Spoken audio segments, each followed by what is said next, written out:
ലോക്സഭയിൽ ബിൽ പാസ്സായപ്പോൾ മുനമ്പത്തുകാരുടെ സന്തോഷം നമ്മൾ കണ്ടതാണ്. ഒപ്പം കേരളത്തിലുള്ള പ്രതിപക്ഷ എംപിമാരോടുള്ള എതിർപ്പും. ഇവിടെ പ്രതിസന്ധിയിലായിരിക്കുകയാണ് UDF എംപിമാർ. റിയ ബേബി വിശദമാക്കും. കഴിഞ്ഞ രാത്രി അക്ഷമയോടെയാണ് മുനമ്പത്തെ ജനങ്ങൾ കാത്തിരുന്നത്. ലോക്സഭയിൽ വഖഫ് ഭേദഗതി ബിൽ പാസ്സായതോടെ തങ്ങൾക്ക് മുന്നിൽ പുതിയ വഴി തെളിഞ്ഞുവെന്ന പ്രതീക്ഷയാണ് മുനമ്പത്തുകാർ പങ്കുവച്ചത്. നമ്മളുടെ ആളില്ലാത്തവർ ഞങ്ങൾക്ക് വേണ്ടി സംസാരിക്കുമ്പോൾ അവർക്ക് വേണ്ടി ജയ് വിളിക്കേണ്ടതല്ലേ ഞങ്ങൾ. പടക്കം പൊട്ടിച്ചും മധുരപലഹാരങ്ങൾ വിതരണം ചെയ്തും ലോക്സഭയിൽ വഖഫ് ഭേദഗതി ബിൽ പാസ്സായത് മുനമ്പത്തെ ജനങ്ങൾ ആഘോഷമാക്കുകയും ചെയ്തു.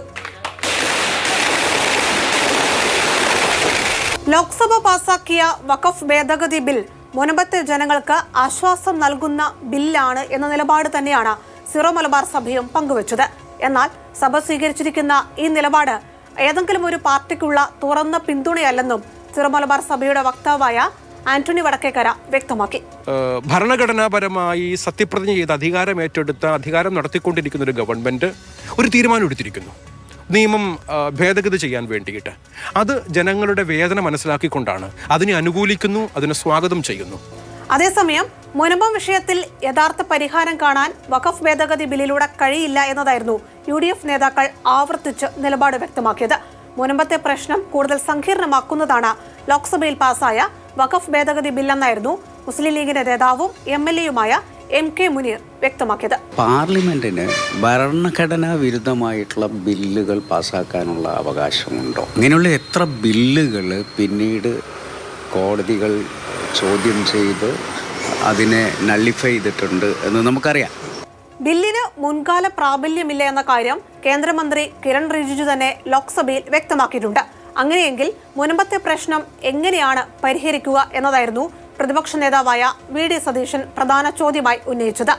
UDF-ന്റെ നിലപാട് ക്രിസ്ത്യൻ സഭകളെ ബോധ്യപ്പെടുത്താൻ കഴിഞ്ഞിട്ടുണ്ട് എന്നും പ്രതിപക്ഷ നേതാവ് വ്യക്തമാക്കി. ഇവിടെ പലരും ചെയ്തത് മുനമ്പം വിഷയത്തെയും വഖഫ് ബില്ലിനെയും തമ്മിൽ കൂട്ടിക്കെട്ടാൻ ശ്രമിച്ചു.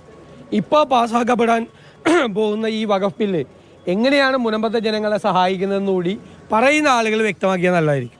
മുനമ്പത്തെ പ്രശ്നം പരിഹരിക്കാൻ കഴിയുന്നതാണ് ലോക്സഭയിൽ പാസ്സായ വഖഫ് ഭേദഗതി ബില്ലെന്ന നിലപാട് BJP സംസ്ഥാന അധ്യക്ഷനും ആവർത്തിച്ചു. മുനമ്പത്തെ ജനങ്ങളുടെ അവരുടെ അവകാശം, അവരുടെ റൈറ്റ് ടു പ്രോപ്പർട്ടി ഈ ബില്ല് പാസ് ചെയ്ത ഉടനെ അവർക്ക് ആ അവകാശം കിട്ടും എന്ന് അതിൽ ആർക്കും ഒരു സംശയം ഉണ്ടാവാൻ പാടില്ല.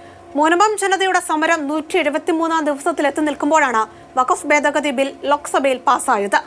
റവന്യൂ അവകാശങ്ങൾ പുനഃസ്ഥാപിച്ചു കിട്ടുന്നതുവരെ തങ്ങളുടെ പോരാട്ടം തുടരുമെന്നാണ് മുനമ്പം ജനത ഇപ്പോഴും ആവർത്തിക്കുന്നത്. ബില്ല് ഏതു രീതിയിൽ മുനമ്പം ജനതയെ ബാധിക്കുമെന്നതാണ് ഇനി കാത്തിരുന്നു കാണേണ്ടത്.